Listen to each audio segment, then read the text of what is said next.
Here with me to talk about the very important topic of women in leadership are Xander Joe Galvan.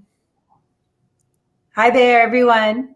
Good morning. Good. Also, we have Anissa Baker Busby with us. Hello, everyone. And we have Brittany Rincon. Hi. Great to see everybody. Thanks so much for joining me today. I appreciate you taking time out of your busy schedules to talk about what I think is a very important conversation, one that is timely. So we're going to jump right into this conversation and begin with this interesting dichotomy in education when it comes to school leadership. We know that roughly 70 to 75% of all educators are women. It's higher for elementary schools and slightly lower for secondary schools, middle schools, high schools, but it's around 70 to 75%. Yet one report that I read suggested that only 54% of elementary principals are women, and that number drops to about 30% at the secondary level. So, and even fewer women are superintendents. So, Xandra, I want to start with you, since you're a superintendent. Why, from your perspective, is there such a discrepancy between men and women in leadership positions? Yeah, that's an excellent question, Tom, and it's just one that has risen to the top so often for public education, for anything we're looking at in terms of why aren't women in those positions. And so I look to a little bit of studies when we're looking at this data. And so there's various reasons why women don't take that next step. Some of it depends on what they got into education for. I think a lot of us are teachers at heart, want to make a difference. We want to make sure that students are served. And so it's really hard to leave the teaching position and go into administration. That's one of the factors. Number two, some of us don't feel that we're going to have enough of the degrees before we apply for the job. And so that resonates with a lot of us in terms of, I'm not going to apply until I have this other credential. I'm not going to apply until I, have this academy under my belt. I'm not going to apply until I have this other degree. And so we end up psyching ourselves out of applying for the job, which is incredibly, just terrible for us. And so within that sense, I want to give you a little bit of context in terms of data. You shared some data. And so nationally, I'm part of the Association for Superintendents on the national level. And at that level, there are almost 14,000 school districts in the nation. However, the most recent study by the association yielded that only about 2,000 are held by superintendents that are female. Wow. And so that is only about 7% nationally. Mm-hmm. And so I have so many of my sister soups, and that's what we call each other, sister soups, and different states and different levels that are telling me they're the first female ever hired in their school district. They are the first Latina ever hired. They are the first African-American ever hired. And so we need to change all that. And so how do we change that is by just really telling yourself that you're ready, And so from that perspective, and why are there so many discrepancies? It's us sometimes not applying. It's us not feeling that we're ready. It's us wanting to be moms first sometimes and not sacrificing the family because we do so much. But then really challenging those statistics. We have to challenge them, even though they are what they are. More and more of us are rising. And I'll just give you one more statistic here in California. There are over 1,000 districts in my home state here of California. And I'm the president of CALSA, which is Association of Latina Superintendents and Administrators for our state. And there are only 34 of us in the whole state. Wow. So definitely the data speaks for it. But you know what we're going to do? We're going to keep fighting. We're going to keep prepping our sisters, and we're going to get a lot more women in leadership positions because they deserve it, and our organizations deserve it. I absolutely agree with you, Xander. Recently, I heard an assistant superintendent. Her name is Dr. Tansy Kilcrease. We had our Gale conference in Jekyll Island for Georgia educational leaders. And so she was speaking on women in leadership, and she was talking about the correspondence between women that are secondary principals that are also assistant superintendents or superintendents. And it was just overwhelming the amount of women that start off as elementary principals and then the small amount that are secondary principals, and how majority of superintendents are secondary principals and they are filled by men. And I just thought about it, like, what why do we see such a big difference? And I completely agree with you. Even in my own personal experiences, I think women go through so much mentally where we do talk ourselves out of positions. And we do think, yes, we have to have this degree, this certification, this Mhm. endorsement. And I have been guilty of that. Like even recently, I added on 2 additional endorsements to my certification because I'm thinking eventually one day I want to work at the district office, but I need to have all of these credentials, not believing in myself that Anissa, the experiences and the cognitive capacity that you have right now is enough.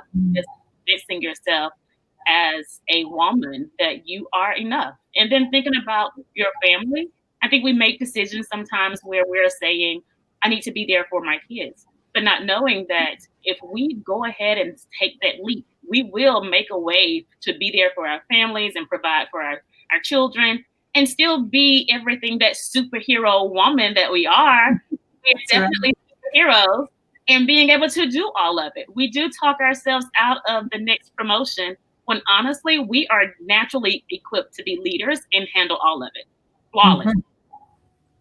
Absolutely. Yeah. Definitely. And I forget where I heard this statistic originally, but because I've heard it from multiple people, but they say like women when they apply for a job, they have to feel like they meet 100% of the requirements or the criteria, and that men look at a job description and they're like they meet at least like 80%. I think it's like 80%. Then they'll apply for the job.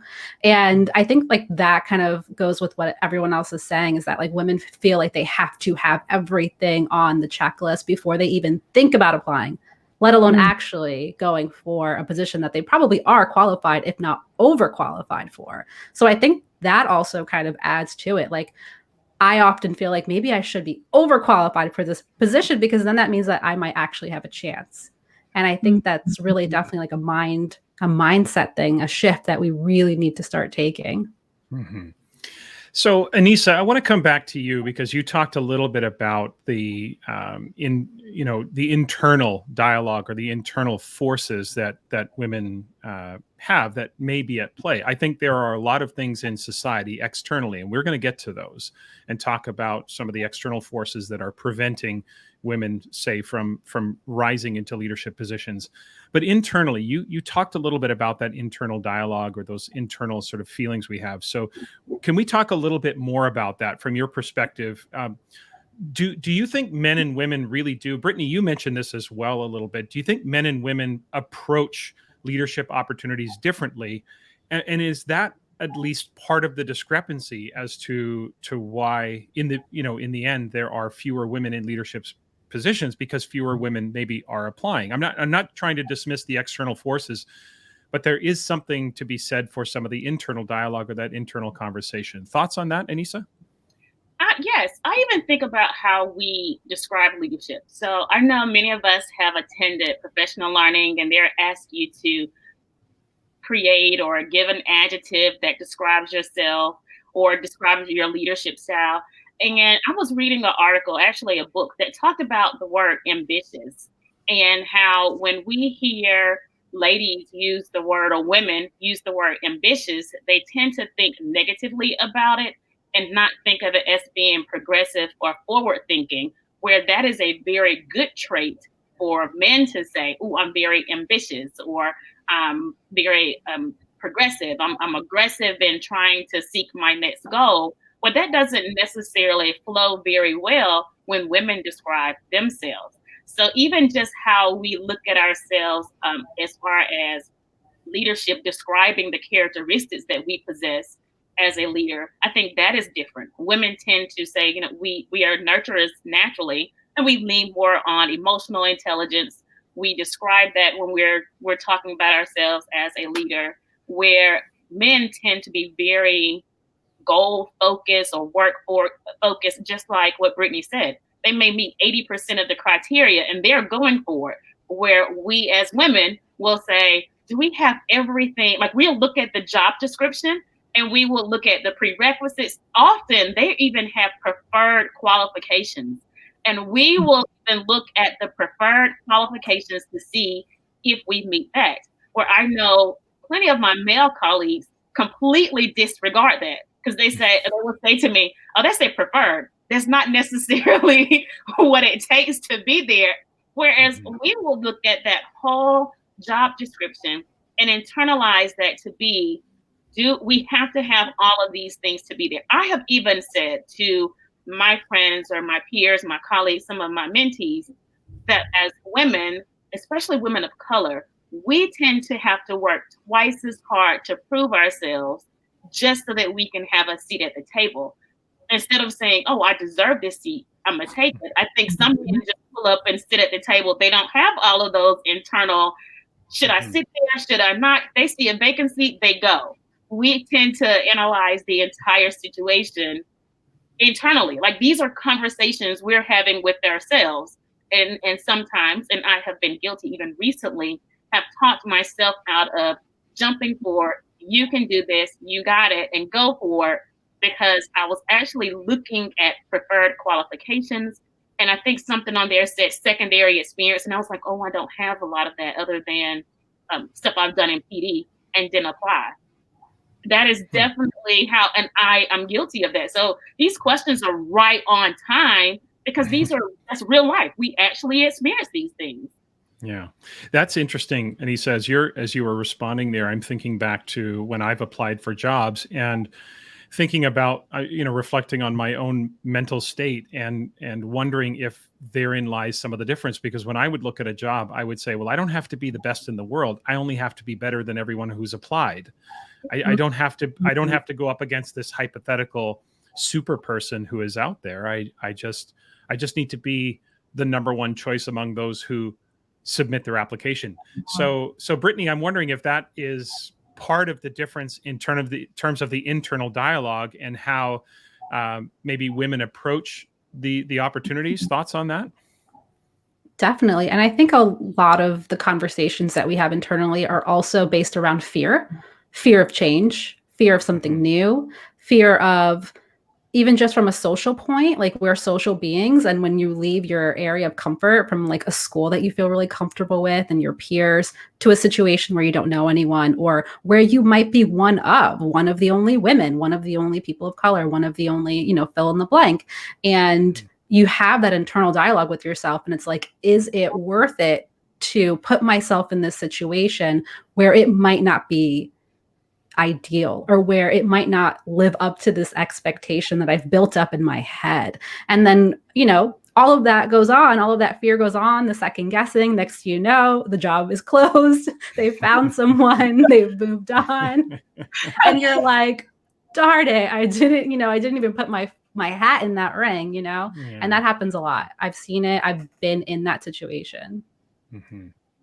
Wow, that's like, yeah. Oh, go ahead, Tom. No, I was just going to say the overthinking, right? I mean, and that's something that we have to. Sandra, how do we deconstruct that? How do we stop? How do women stop themselves from that level of overthinking and over analyzing the approach to leadership? Yeah, absolutely. Yeah, and just wanting to, right? So your question is really about the differences. Why don't we apply? And I think Brittany and Anissa, you hit on so many of those critical pieces about, just women of color, definitely are at a disadvantage. But I think we do want to blow socks off. Like, we really want to impress people. And it's so ironic. I mean, I love to hear your perspective, Tom, as well. Like, you're just saying about how you want to just be better than the other candidates. Maybe the ones that are in the pool, just to make sure you rise to the top, is a mentality. For us, it's a mentality like, no, we have to do like everything, and we want to make sure we have all of it. And we don't even identify who the competition is. We just are like competing with ourselves to be the best at what we have, right? So it is that's just really great research to really, I would love to wrap my head around more of that, because it is the entry point. Like, what causes us to enter into the race, and what causes us to pause and wait until, we've got these other things. But I will tell you some solutions to that in terms of, like, let's just talk a little bit. We hit this on some internal forces and some external forces as well, but I want to hit a little more external forces in terms of school boards. So sure. I work directly with school boards. And so school boards have a particular characteristic of the individual that they're looking for as well, sometimes, depending on the district. So Anisha, you had mentioned about, Title I districts, there's more affluent districts. We have every state, every shape and size in the nation, right? So what is the match for that district? And what have they had experiences before that might cause them to look for a particular type of person or a characteristic? And so doing our research and finding out who do they hire, is one part of it too, to really research the district. But oftentimes when the research was showing, why are there so many men? Well, school boards tend to still be in that kind of sometimes the mindset of, I'm going to hire a male. I'm going to hire somebody that doesn't have, or does have the qualities I'm looking for, rather than maybe not giving a chance to a female. And I think like through some of the characteristics, a man being much more maybe strong, and maybe a women perception of us being a little bit more, nurturing, and, not necessarily having the fierce and the courageous conversations that we know we can have, right? And they know we can have. And so we need to find school districts and influence at that level as well. And I'm very fortunate. I'll just give you a quick story. I was hired in my district that I attended as a child. A wonderful board hired me. It's a different board that I have now. They're equally as wonderful. But the board, when they interviewed me, asked me, just some very, simple questions, hard questions, simple questions, all of them. But the one question that resonated with me was, they said, what do you need from us? And I said, well, I'm entering this as a mom, a young mom. I will lead ferociously. I will lead courageously. I will do everything to move student achievement forward. But I also need to be able to be a mom. And that's really important to me, to be with my kids when they go to their field trips, to be present when they have a parent-teacher conference. And you're okay with me doing that as well. And I took a hard chance, let me just tell you, because I knew that if they didn't like that, I was out the door. But that was my core belief, my passion. Like, for me to lead others, I got to be good for myself too, and for my family that I serve. And they said, and like 3 of them started crying, and they were like, oh my God, like the best leaders we've ever hired are people who have balance and believe that they need to take care of their family themselves in order to do a better job here. Because I know that you'll give everything you can to us, knowing that you're being satisfied in that area. So this, with the external, the internal, there's both of that, but finding a district that will hire you as a female too, whether it's principal, superintendent, teacher, is critical. And I'll share I want to just share a couple other things with you, because it's just so important. Have this right here, a sister circle. I'm part of we just created this ourselves, a sister circle that are your cheerleaders, your champions, like those people that will be able to support you when you're down. And when imposter syndrome creeps in and says, you're not good enough, these girls will rally and say, oh, honey, yes, you are. And stop that madness in your brain. And I just want to share with you a couple books. So Leading While Female is amazing. It's written by 3 fabulous women. They're my Facebook friends, my Twitter friends, and they're just like, they support, they like really live the talk. And it talks in here about imposter syndrome and all of the things that prevent us from wanting, like the differences between males and females. And we have so many wonderful, Tom, you're an ally of fabulous women for starting this podcast and just wanting to, have this topic for us. And so they talk about you in this book as well. Another one on how women rise. It's like 12 habits to like get rid of that and just talk about how you can rise. We do book clubs with this out here in California. And the one I was listening to this morning, just before us, to motivate me for this talk, is Wolfpack by Abby Wambach. If you haven't, I have it on Audible. If you haven't heard from her, oh my God, like that, like I wanted a pencil and a notepad to just write down everything, because she talks and hits about so many things about us as females, like the glass ceiling, we're breaking it. We're opening doors. We're keeping it open. Don't be curious, like be curious, but don't be like not moving to the next level of saying, I have what it takes to get into that job. And so just both internal, external forces, absolutely can move forward.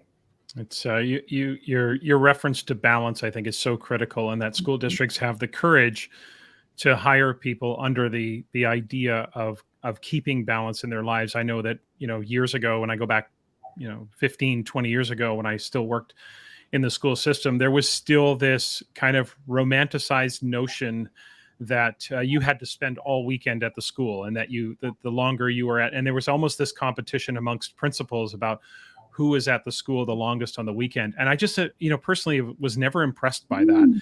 I just thought, the longer you're spending at a school, the more inefficient your use of your time, and that no principal needs to spend 7 days a week at their school. And I just don't think that's healthy in the long run. And I think that more and more school districts in their hiring practices almost need to insist, or maybe even start asking questions about how candidates find balance, because I think, in fairness, that's the only way. If the boards are hiring under this idea that you need to be committed to the job, 100 hours a week, 120 hours a week, it's a ridiculous ask of leaders, I agree. male or female. And certainly for women, it is a lot of pressure in terms of that. And I think, kudos to you for asserting yourself and saying, I need balance. And I love that.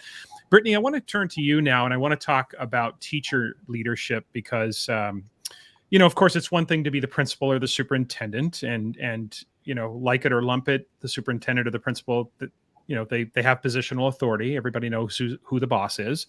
Not that we lead that way. We don't just lead authoritatively, but everybody understands kind of who's in charge.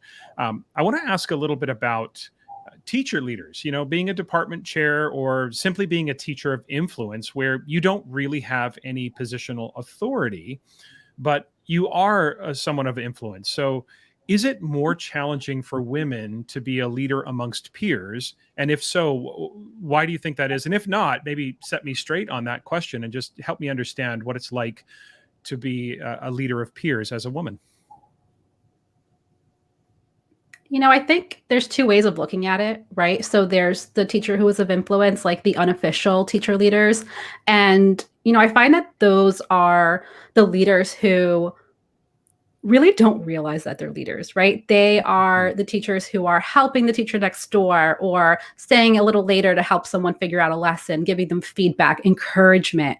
All of those things makes amazing teacher leaders. And because it's like unofficial, you didn't interview for that position, there's not a title that's associated with it. A lot of teachers don't even think of themselves as leaders. They don't associate themselves as having any type of influence, but they do.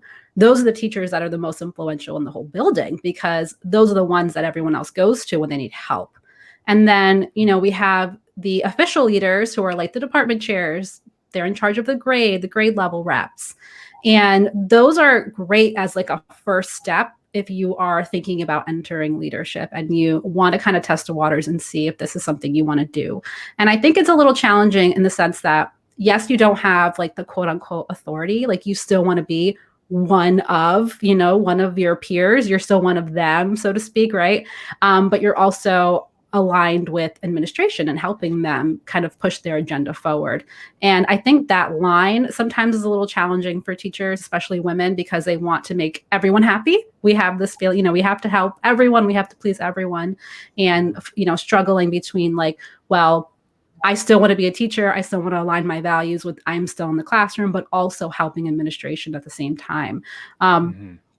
But it's such a vital role. Like, there is no principal in the world who says that they could do their job well if they don't have strong teacher leaders.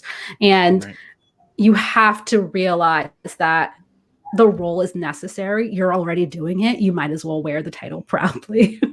I have to absolutely agree with you, Brittany. So one of the fundamental assumptions about leadership that we see now in schools, we always say no one person can do it alone. And so what we will see in a professional learning community is definitely that collaborative culture where everyone, they're committed to the same mission, committed to the same vision, and they work together collaboratively. And the whole role of leadership has changed when you're starting to look at improving learning outcomes for students. It's no more the principal make the decision and you run with it, because honestly, that person can only go so far. If we think about the definition of leadership, it's the ability to influence others positively or negatively. So sometimes it is not the principal that have the most impact or the influence on their team. They just have the position. So you have to think about, how do you use your teacher leaders to be committed to a mission and vision that we're all going to come in and do the right work for our students. And you can't do that alone. You have to have teachers we at our school, I absolutely pour everything I have into all of my teachers to tell them, you are leaders. I need you. Our community need you. Our students need you, and I can't do it alone. Once you have a culture that really supports that, and you're pouring into them as leaders, they're pouring into you as leaders. Like, you will just see the whole learning community. You will be impacting more than just your school. People can come in and feel your school, the difference in your school. There are days when I'm not there, or if I have to leave and take care of family things, or if I'm out on a business trip, I never have to worry, because the teacher leaders at our school, it's like having 10 to 15 assistant principals. One is at the front. Even my secretaries, like, they're leaders in their own right. Yes, I tell them, we don't worry about titles. Like, one time when I was interviewing, the secretary said, well, I'm just a secretary. I said, I don't even know what just the secretary means. Like, you are the secretary. Like, you run the front office. So you're like the head in chief, like, we pour into everyone to make schools work. And that leadership piece is so powerful, because everybody, even in my role and as Xander's role, I think as women, we need advocates, we need mentorship. So, being a teacher leader, you're getting free coaching, free PD from your principal. And I'm very honest. Sometimes that could be good and bad. So if you have effective, you're learning right up what to do. You have somebody that's not ineffective, you are learning what not to do. So either way, you are learning. And I think that is so powerful for us. When she mentioned to have a sister circle, I was thinking about all the ladies that pour into my life that are mentors. Because at this level, I need mentorship in a whole different level. It's not so much as capacity building, but it's leadership building, it's balance, it's being a wife, it's being a mom, it's being spiritual. Like, you have to have a circle of people to help you with that balance. So when it comes to those internal issues that we give ourselves, you have that. And I kept thinking, oh wow, when she was talking, why didn't I lean on my circle? Because there were some things I did not share that, had I just talked to my mentor, and even in Solution Tree, I have many, like I have Nicole, I can talk to Cassie, I can talk to Sharon Kramer or Paula Meeker. Like, I have people that poured into me that I know, like, at this level in my life, they are definitely people that I can lean on. Now I have Xander, so she is going to Xander, this is what I'm thinking, and I'm really to keep you there. Like, hey, tell me how I can help build this teacher up. Because my thing is, I want to have people that work with me that are just as goal-driven, ambitious. They, even in their leadership position, whatever you're doing, you're going to do it well.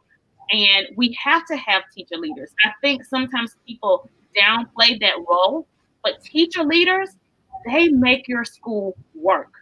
You have to have a guiding coalition, a leadership team of people that can drive that work. Like, you have to have it. Yeah. There's no way your school can be successful without it. Right. Sandra, it makes me think about, as Anissa and Brittany were responding, I'm wondering if this is where it begins. When we talked earlier about how men and women approach leadership differently, maybe it's here at the teacher leadership place where we can do more to help women feel valued as teacher leaders, so that they see themselves as leaders, and therefore that confidence grows when it comes time to apply for assistant principal jobs or even department chair jobs, that we kind of nurture that. So are there things principals could do, leaders can do? Are there different things we could do? I'm not saying better, not saying worse, not saying special. What I'm saying is, are there different things that principals can do to help kind of nurture women as teacher leaders in schools or in districts? Thoughts on that?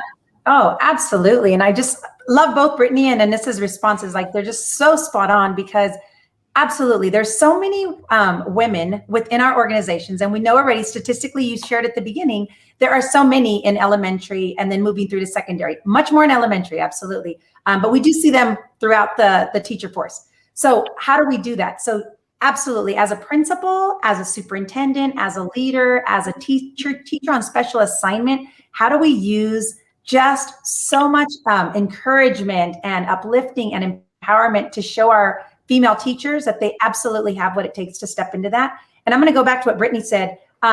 They don't know that they're a golden gem because they just do it. They just do it because the kids deserve it, and they want to make sure that they do everything they can to make sure they succeed. But in terms of like the department chair and the person or the grade level rep, it's usually like old times, right? Used to be like, oh, I don't want to do that. You know, I don't want to do that because it was like chores. It was like, oh, let's go. Okay, when are we gonna do this? When are we gonna do that? Not anymore. Like, gone are the days about like, we're gonna talk about field trips and who has yard duty. We're talking about data. We're facilitating conversations. We're talking about who needs enrichment and who needs some intervening. Like, it's some serious work. And we have rock star teachers on all of our teaching courses, but they don't know it sometimes. So it's about the encouragement and the empowerment of saying like, you know what, when you kicked butt on that lesson, your teacher clarity was off the charts. You engaged students, you asked the probing questions, you took it around, you tossed it to another, like, wow, do you realize you do that well? They're like, what? I mean, they don't even know it sometimes. And then they share that with another and another. And so how do we do that? We coach up, we empower, we set the mindset. The culture of our school is the culture of our district. You see behind me, all means all. You know, we are part of the Solution Tree family and really believe all of the systems that need to be into place organizationally. So every single teacher in our district really believes that they have what it takes. Sometimes they need extra encouragement to make sure that they take a front seat, because they will always take a back seat and do the work, and they don't need the recognition, but they also have the power to influence others. So it's about that empowerment. The other thing I want to share is about relationship. People don't do things for you unless they believe that they trust you and that they will walk with you through that. And so I'm very fortunate that 5 years later, as a superintendent of my district, we have a culture that we have such strong relationships with people that they will do almost anything for me, and I would do almost anything for them.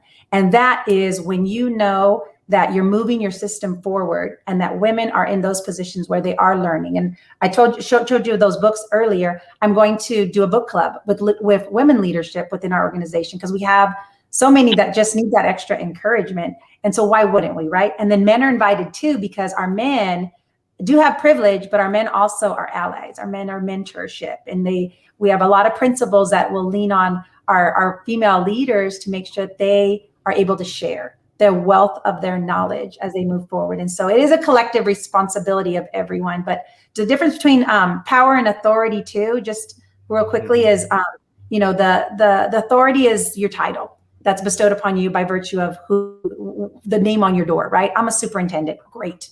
Doesn't mean anything if people don't believe and understand that we believe in them, right? So there's where your power comes from. So I have a lot of kind of power within my organization because they trust me, and I never take that lightly, whether it's a male or a female, but most certainly for our sisters who we want to make sure that rise and that they are having those opportunities and believe in themselves to do so. So it starts with the classroom, starts at the grade level, the department chair, and then from there, principalship. Absolutely. I've encouraged a coach to apply for principals. I've encouraged other principals to apply for central office, and absolutely. And we'll give them the tips and the tools to be able to make sure that happens for them.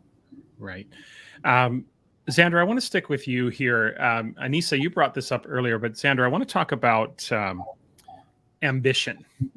This double standard that I think still exists, the idea that, when a man is ambitious, it's seen as a very positive quality. And for women, ambition is not always viewed, and I would even argue that most often it's viewed as a negative trait or a negative characteristic.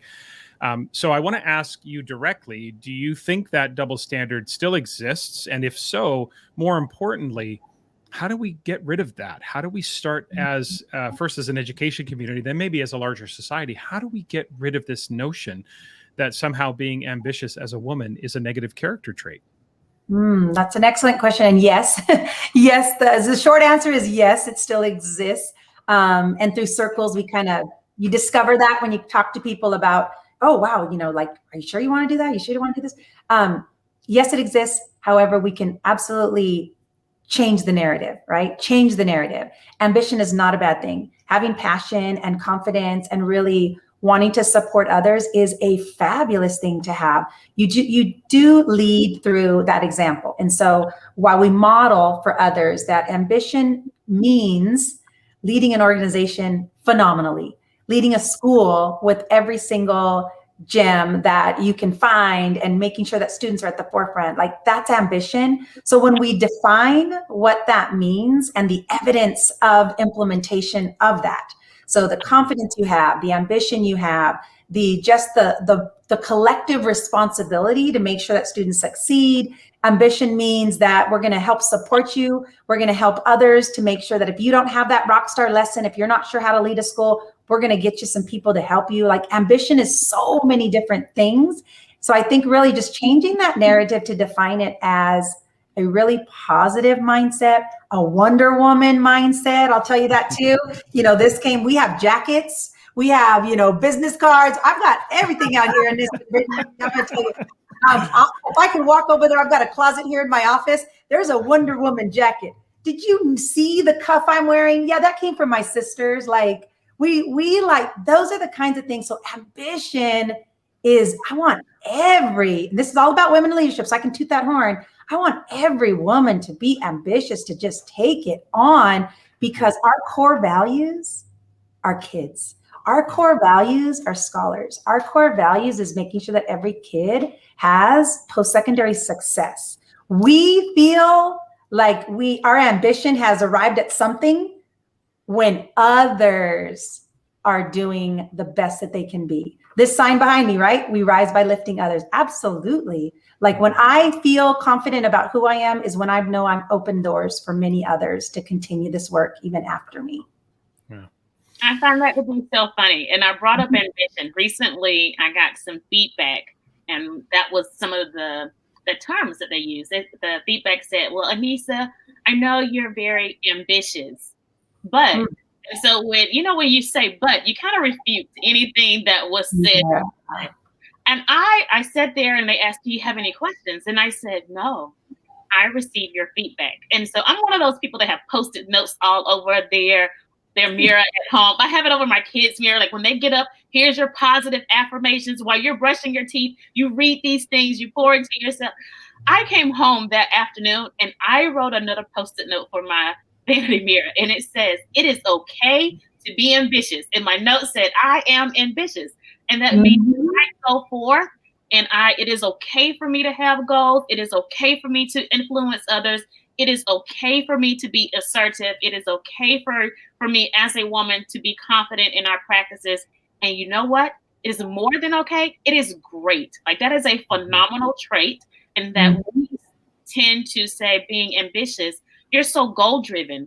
That is okay. That is great to be goal driven as a woman, because I highly doubt we would go to a male and say, you're so ambitious, and look at them as if that is wrong. No, So it was so funny because I literally that same day I got one of those big yellow Post-it notes and wrote all of that on there. And I said, you read this before you start every day, because that's so important. Being ambitious doesn't have to be a negative outlook or characteristic for a woman. It can mean it can be connected to the passion that you have to make a difference in whatever field that you're in.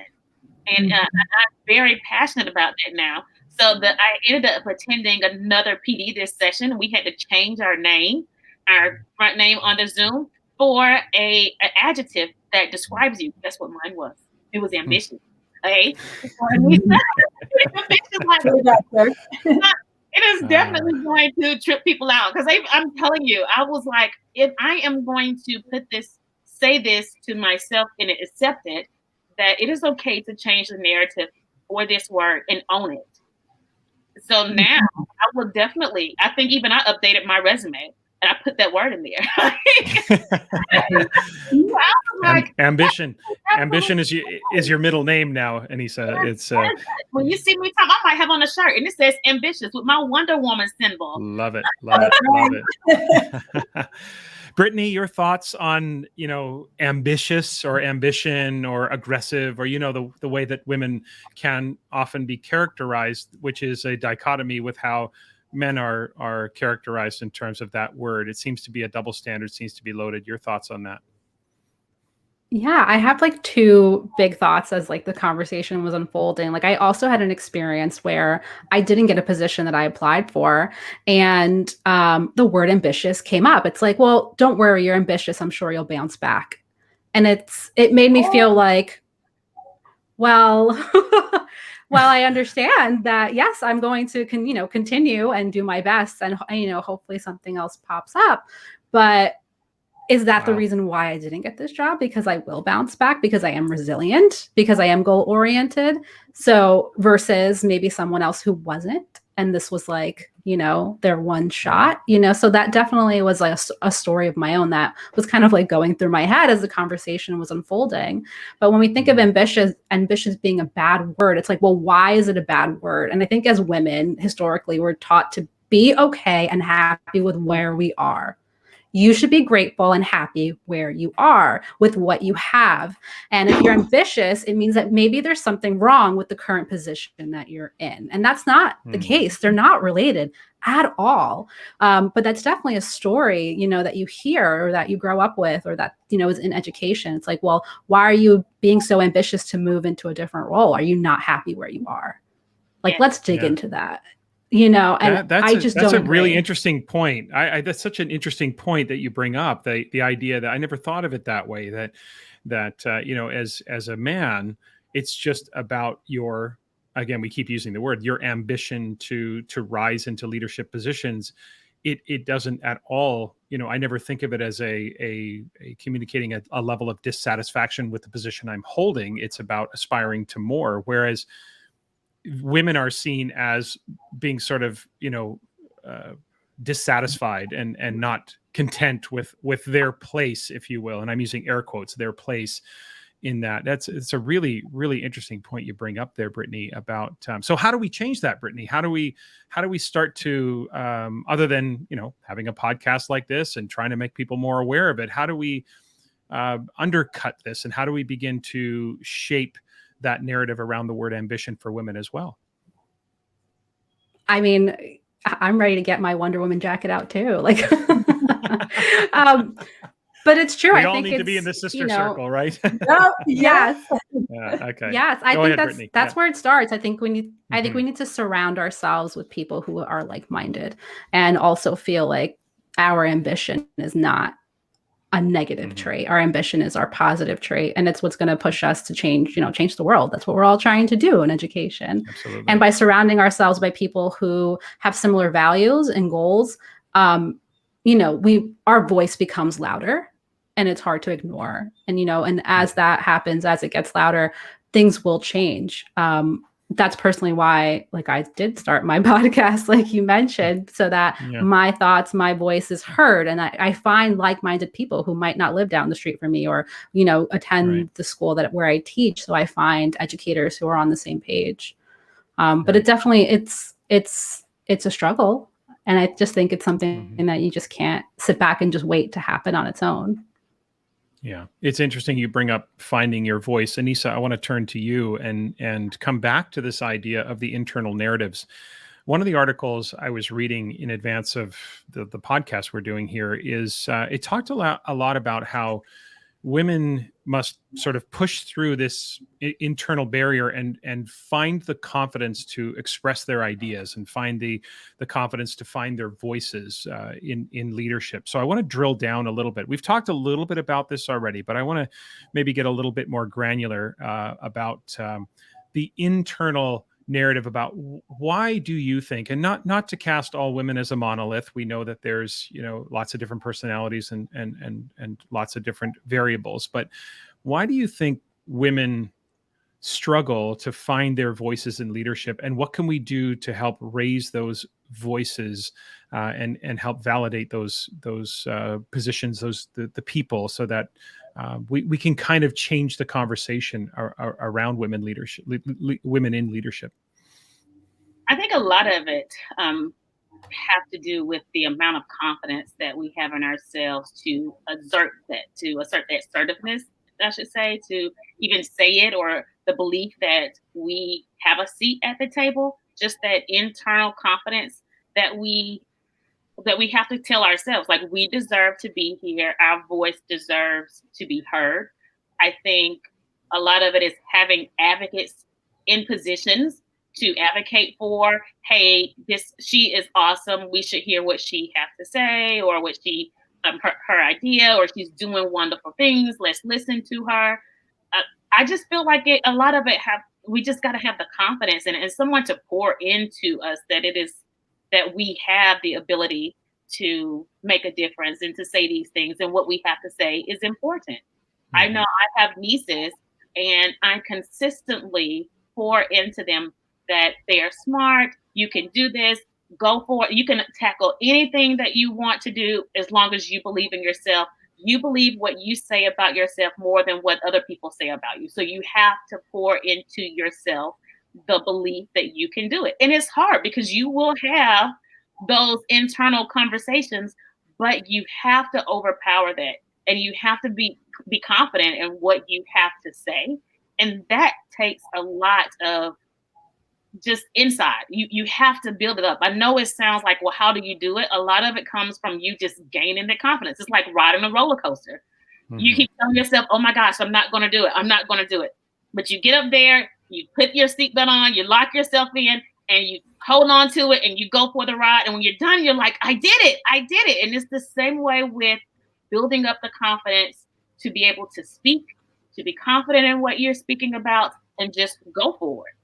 It's almost like, I think I was listening to Steve Harvey one time, and he was like, just jump, just go and do it. Just get out there, push yourself to it, and be ready. Like, because sometimes once you get out there and do it, and you make that leap, all doors will open, and you have to be ready to walk through those doors and say, you know what? This one action opened up a plethora of opportunities for me, and I have to be ready to go for it. And it just really, really starts with having confidence and having people to advocate for you. Yeah. Mm-hmm. I'd love to add to that. It is those, it's your confidence, and it's also just the level of nurturing from your sisters. And so how do you overcome those voices that might, tell you not to do it? Trust the ones that tell you to do it. And so what I'll just go back to that sister circle mentality. And it's, and the book I was listening to this morning by Abby Wambach, The Wolf Pack. Love her analogy of kind of who we are. As young women, we're trained to follow rules. As young women, we don't venture off and to do other things like stay safe. Culturally, I'll tell you also, just culturally, as a Latina too, respect authority. Don't, speak when spoken to. Don't jump. Don't say the first word. Just trust and just know your role. And it's not from a bad place. Like our grandparents taught us that out of respect, just respect for people and to be good people. And so you can still be that while having your ambition and trusting your voice to do that. And so I want to go back to just like the Little Red Riding Hood story. So Little Red Riding Hood, she was, what did they tell her? Go to grandma's house, stay on the track, don't venture off the road. And what did she do? She ventured out on the road, right? And she met the wolf and she did all these other things. Well, guess what? She was breaking rules. As mothers of young girls, as fathers of young girls, how do we teach our young girls to have, in Spanish, we call las ganas or ganas, right? Ambition is ganas in Spanish. Like, how do we treat them to have like the initiative, the ambition, the want to do more for themselves? So it's that voice and how to influence and to yes, be curious. And yeah, you might want to break a rule every once in a while and try to see what's out there and do venture off pack. Because in the book I was listening to this morning about just reaffirming where we are and how we lead. And as women, big things come into our mind when we look at the bigger grand scale of things and how we can influence others. And so when we want to influence young girls, impressionable young girls, other colleagues, like soups to soups, I have sisters that I share things with that they'll tell me and they'll help me. Principals to principals, I set up conversations for principals to talk to principals and to understand and be vulnerable. Be vulnerable with each other because it's okay. Vulnerable is not a bad word. It's actually a good word because you grow from vulnerability, right? From taking a risk. I am probably the first superintendent in this district that said sorry when I made a mistake. And they're like, whoa, you're the superintendent. You say sorry? I'm like, I don't want to say sorry. I made the mistake, right? But going back to just Little Red Riding Hood, how do we teach our girls, right, to take those steps, to take the initiative? Because guess what? We, in the book that I was listening to, again, I got to give credit to Abby Wambach, fabulous Olympic medalist. She said, guess what, ladies? We were never Little Red Riding Hood. We were always the wolf. Mm. Hey, snaps to that, huh? Why don't we bring out our wolf pack and the wolf mentality to say, guess what? I'm going to cheer and I'm going to say your name, sister, in a room full of opportunities. And that's what I do. If there's an opportunity for something to happen, I'm going to say, sister, this, Maria, Pam, Rosa, all of you, I'm saying your name because there's enough seats at this table. And if there's not a seat, what did Rosa Parks say? She's going to pull up and bring her own folding chair and put it right there too. So there's so many. Right. Go ahead, Anissa. You make space. Yeah, we make space. We absolutely make space. And I think that's really about the essence of women in leadership. And I'm not going to sugarcoat it. There are women that are also the opposite. We do have some cutthroat sisters that just think that they can't say your name because they're not going to get ahead. But guess what? I only look at that from, you had a bad experience. Somebody burned you and hurt you that you don't feel you can open up doors. And so how can I help you? Let's have a conversation. I'm going to fix your crown anyways, whether you think you don't need it or not. And I'm going to help make sure that you understand we're not like that. There's absolutely enough opportunities for everyone. So let me throw a question out there. And Brittany, I'm going to come to you on this first. I want you to help me. And by me, I'm the representative male in this conversation. And I'm thinking about, and I'm not trying to turn on men, but what I am asking is advice to men who may not realize that we're doing things that are, muting women voices. We've been talking about how do we bring voices to the table? How do we bring women's voices to the table? And there are things that maybe men are subconsciously or consciously doing that may interfere with that. So what do men have to be aware of in these situations and circumstances to make sure that we're not inadvertently, again, or intentionally muting women's voices at the leadership table? What are some things that men should be aware of? The first thing I thought of was like wearing my Kamala Harris shirt that says I'm speaking to the meeting. No, just kidding. But that's the first image that came to my mind. Right. I think it's just hearing what everyone has to say, regardless of who it is. Every single person has a thought, even if they don't vocalize it in that moment. And I think sometimes, especially women, maybe like someone has already said it, or maybe this isn't the meeting where they're going to speak up. I think making sure that everyone has had a chance to speak and share their opinions, whether it's vocally, whether it's in an email, whether it's written somewhere, but making sure you hear from all of the voices, all of the people involved in some way, shape, or form, because not everyone's a talker. And I think, sometimes men who are in charge only hear the voices, the loudest voices, and finding a way to, it's just like when we work with teachers or with children, making sure everyone has a say at the end of the day. An input of some kind is really valuable. And I think that's a good place to start. Okay. Anissa, Zandra? Yeah, I would agree with her. Brittany, when you're talking about sometimes men only hear maybe the loudest voice, sometimes they only hear voices that resemble their voice. I have been in meetings where I've made suggestions and a male may have come behind me, echoed the same thing, and someone would say, "Oh, that is a great idea." And I'm like, it was an excellent idea. I said it first. Idea. I agree. I will be the first one to sign up for it because it was my idea. Absolutely. But just again, men just being aware. I know in culturally responsive teaching strategies, we talk about teachers or school leaders just being aware of their own biases And being very aware of that will kind of help you, or will help you be able to check it sometimes, and be able to be aware of where you fall short, or where your own beliefs of what leadership should look like, or what opinions should look like, or what tasks, or where they come from or generate from. If you have those type of biases, be aware of it so you can check your own deficit filter. Like, you definitely have to check that as a male, so that you can be open to know that, hey, we are equally able to accomplish a task working together. So let's welcome everyone to the table, regardless of their religion, regardless of their skin color, whether they are male or female, young or old. Just welcome everyone to the table, because that's together we can achieve more. Like, that's what team is about.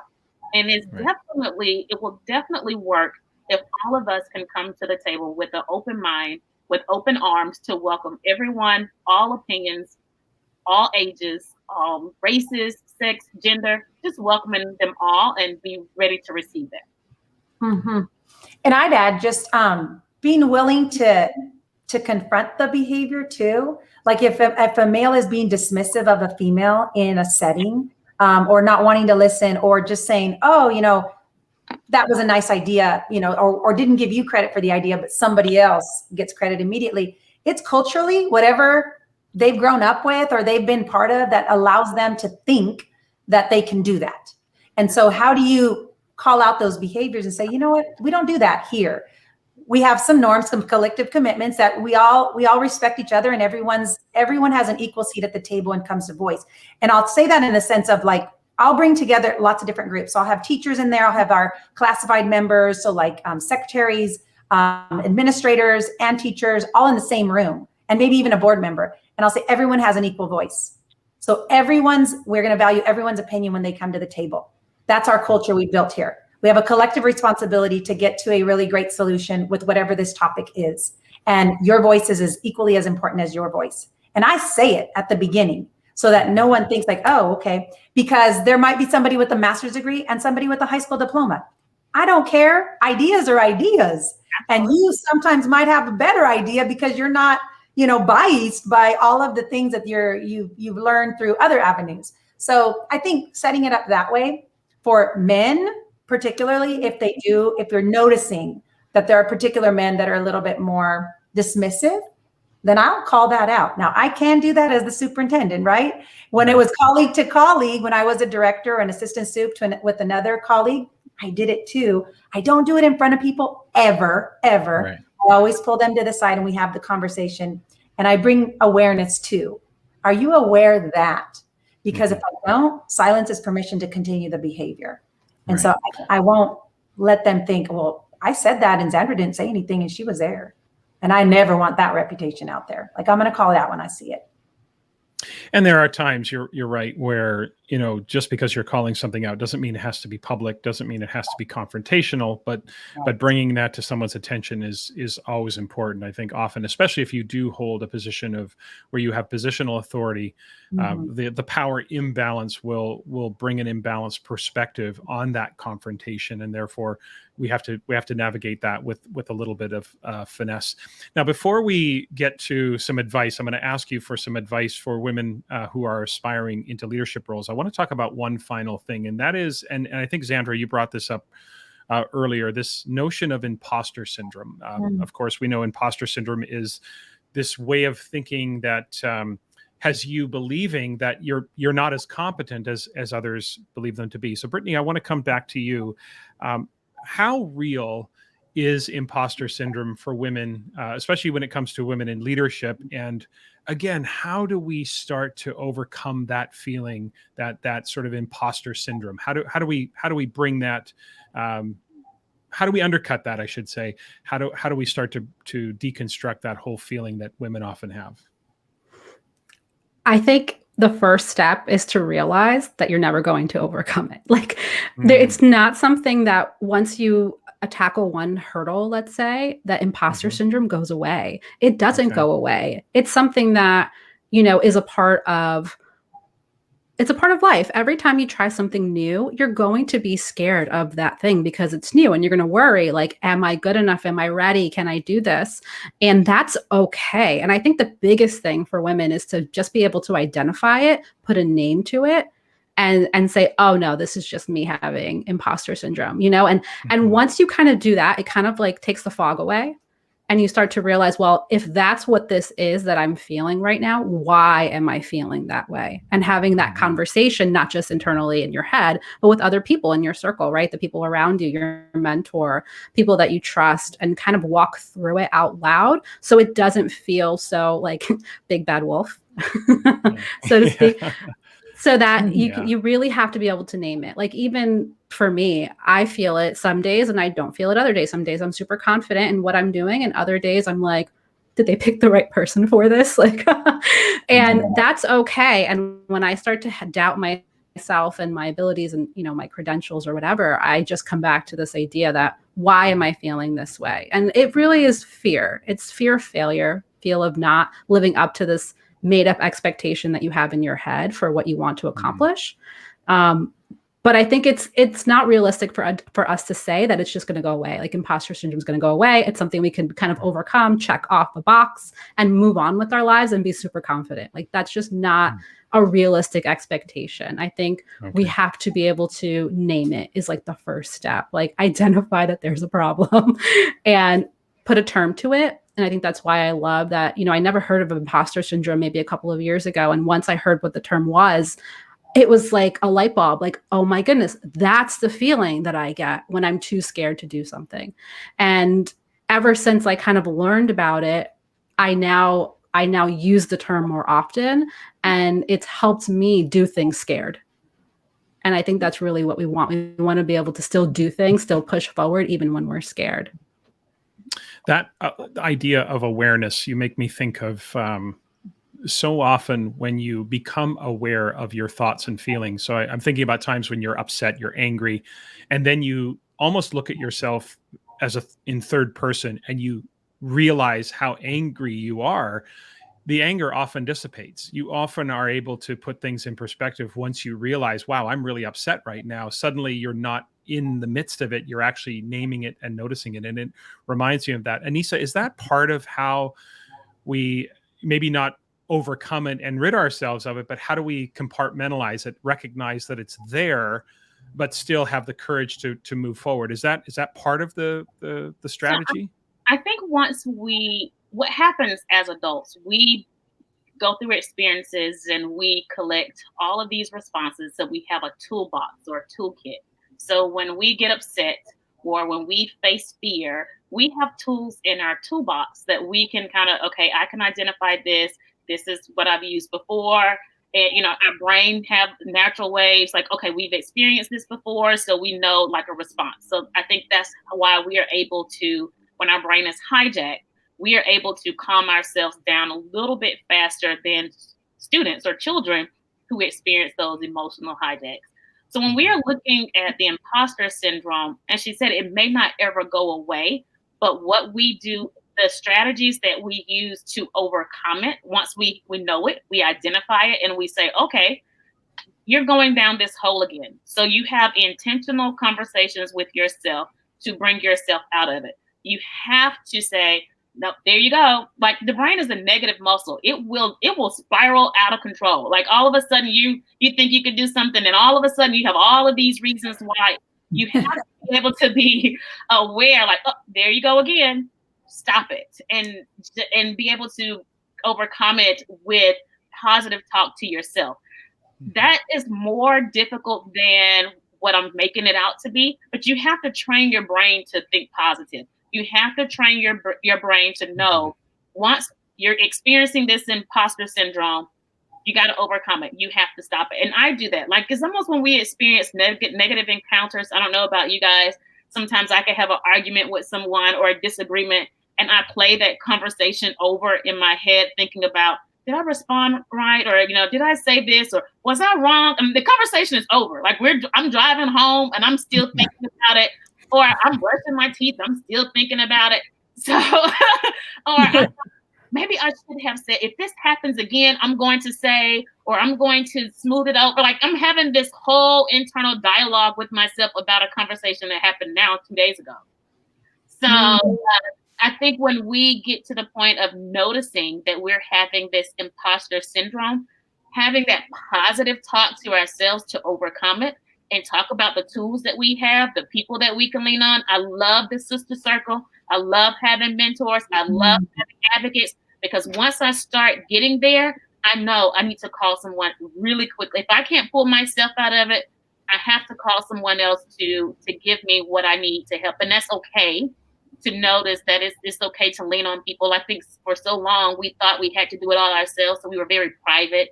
You never told anyone that you were having these thoughts, but it's absolutely okay to, once you identify it, to call on your team of people, your supporters. If you do not have the skills or strategies yourself, to change your mindset and push yourself to believe that you can. Oh, that's so powerful. I love just hearing from each of you and just your perspectives. It is exactly that, right? It's when things get into and they just rent space in our head, and it just takes over, and we start thinking and doubting whether we are. And so being able to name it, what is it? And knowing that everything is temporary. We're going to have some really great days and we're going to have some low days. So how do I pull myself out of those low days when I'm not feeling? And everybody, I mean, honestly, there's not a female on the planet, I don't think, that doesn't have some sort of that imposter syndrome. And I do agree with you, Brittany, that it doesn't go away. So it's how do we cope with it? How do we manage it and use the strategies, right? And so through that, how do I then say, okay, I'm going to name it. And I'm going to put it right here on this piece of paper. I'm doubting this. Like, what's the logic with me doubting that? So then it goes into emotion versus logic. Like, when we doubt ourselves, it's a lot of emotion in there. It's not logic. Like, logically, I am the best person for that job. I know I am. Logically, I know that I deserve this opportunity because I've worked hard for it. So all the logical pieces go out the window when imposter syndrome comes in, right? And then we start doing that. So how do you cope with it? And so the ways to cope with it simply is having champions and cheerleaders in your corner. And I can't say enough about, like, just having a network of individuals that you can lean into, lean on, to give you those positive affirmations that you are not giving yourself in that moment. And so then they remind you, did you not remember that you did this, that? Oh my God, yes. But we forget all about that when we're in that moment. So again, phenomenally, and just going back to a sister circle, I just have to tell you that, because it needs to be a movement nationally. And I have national sisters in our circle. And so how do you create one of those? Like, you create it by just finding some people that are encouragers, and you can encourage them, and starting a text message group. That's as simple as it is. And that combats imposter syndrome. Did you know that we were birthed through the pandemic? So we had, in California, we have an association, a sister symposium, and you're invited to come. It's through an organization of all administrators and aspiring administrators. And we have a sister symposium that happens every year in May. And so when we had that, it was virtual. And we were all down in the dumps because pandemic hit, and we were like, oh my God, how are we going to do this? I got to do X, Y, and Z, and I got to respond to all these stakeholders, whether I was the principal, the superintendent, the director, whatever. So we created it in that moment to lean on each other. So we've only been established for a year, but what's come out of that? People have lost jobs through that, and we've encouraged them. People have become superintendents, and we've encouraged them. People have become directors, and we've encouraged each other. People have lost loved ones, and we've been there to nurture each other. People have been doubting themselves whether that opportunity, should they leave their current district and go to another one? Like, will I be good enough? Absolutely, you will be good enough. And so just having the positive affirmations from others and a sister circle just allows you the permission to be your best version of you. I was going to say, just as we finish up here, that I think there's going to be a number of sister circles that are going to be starting as listeners hear not just what it's about, but just feeling inspired by the positivity and the substance, not just cheerleading, but real substance that comes from having a circle that you can lean on during those challenging times that we all face, and that having those folks that you can just sort of count on to help you through some of those tough moments. I want to finish up with advice, and I want to focus on advice for women who aspire to leadership roles. And I want to look at it through the lens of each of your current roles. So, Xandra, I'm going to start with you. When you think about advice for current women principals who are aspiring to move into central office specifically, what advice do you have for them as they think about, I'm a principal now, I'd like to move into central office? Are there some tidbits, some big things, some big ideas, some advice you have for them as they aspire to move into a central office position? And then we'll come back to Anissa and Brittany as well. But let's start, Xander, with moving from a principal to a central office position. All right, absolutely. So yes, I do have advice for them, and it's simple. It's simple. When you want to make that move, just believe that you have what it takes. If you've achieved the principalship, that's a huge feat to be able to manage a school and to be able to be there for all the parents, the students, your teacher force, your classified staff, all of them. So if you have done that, then you are ready for central office. And so how do you make that move is by getting the supportive network to get you some really awesome questions so that we can give you a mock interview to make sure that you're supported in that role, making sure that you have some of the things that you wanted to do as a principalship that carry with you to central office, because at central office, you aren't as close to kids anymore, but you can still be close to kids. I'm in classrooms every day because you still can do that. So don't think you're giving up one love for another love. Your sphere of influence is going to be at a larger scale at central office than it would be at a school, because now you're looking at all your schools and how can you support them. And so my advice to you, if you're looking to that next level, do it. Do it and lean on sisters to make sure that you're prepared for that step. And so you will get the practical advice, the questions, the things that you need to do. And if you don't know everything, that's the other thing, it's okay. Like when I got this job, this fabulous superintendency, I didn't know a lot about facilities and maintenance. But guess what? I called on some really great people to help me. And so my advice is to do it. You're ready. You will have people to support you when you're going to get the job, when you get the job, and when you keep the job. Absolutely. So Anissa, you are currently a principal. As you think about teachers who are aspiring to move into assistant principal positions, et cetera, any unique considerations, things that women should think about? Is it similar advice to what Xander said, or are there some different pieces because this would be their first move into an administrative role? Pretty much I would echo a lot of the things that Xander said. The only other advice that I give our teachers or my colleagues that are moving from teaching positions or coaching positions that are applying for assistant principal or principal positions is the confidence in yourself when you go to the interview. Like, the interview is the time for you to sell yourself, to be assertive, and to let them know what you bring to the table. I think sometimes as women, we do not do a very quality job with selling ourselves in the interview. And so I always talk with teachers or teacher leaders that are applying for jobs. We coach and we have mock interviews or try to run through what to say. How do you sell yourself? What's your introduction and what's your closing? Because everyone that's coming to the interview table, they probably all have similar experiences. They probably all have similar degrees, certifications, experiences. So what sets you apart, or what will keep you at the top when they're looking for a candidate to name as an assistant principal or principal? You have to sell yourself. You sell your qualities, you sell your confidence, your experiences, and you go in as a rock star and tell them why you are the best fit for that position and that you meet all of the qualifications that they're looking for. It's just a matter of them giving you the position. And a lot of times for teacher leaders, they have already been working in the role or doing some of the experiences that assistant principals may have been doing, or principals. A lot of times they have a lot of experience, and what they do not have maybe will be in budget. So you get that mentorship from principals, like, okay, how do you determine how you're going to use your funds, or how do you budget those things. If you start looking at it, that may be the only area that they need to grow in, but it's okay not to know that. You can grow into that knowledge span, like Xander said, when you're in the position, and call on people to help you. So just have confidence once you get to the interview table that you are the person for it, and your interview sells your qualities.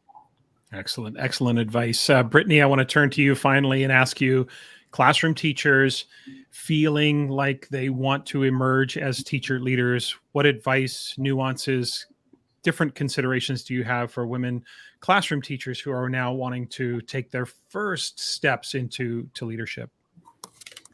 I think the very first step is to realize that they already are, most likely. If they are ready, like quote unquote, ready to take on some type of leadership, most likely they're already doing things in their classroom that makes them an unofficial teacher leader, whether they're helping their colleagues, running some type of like book club with their colleagues, or just kind of giving that mentorship to someone else. And that already gives them everything that they need to be a teacher leader. Now, when we start thinking about applying for official roles that they have to kind of go through the process for, some advice that I would give is to find a problem and create a solution, as simple as that. Like, find something that's going on and that you could fix within your school, and bring that to someone's attention.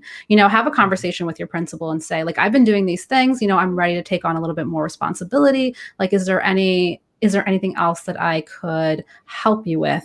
Here's something I've noticed. What do you think?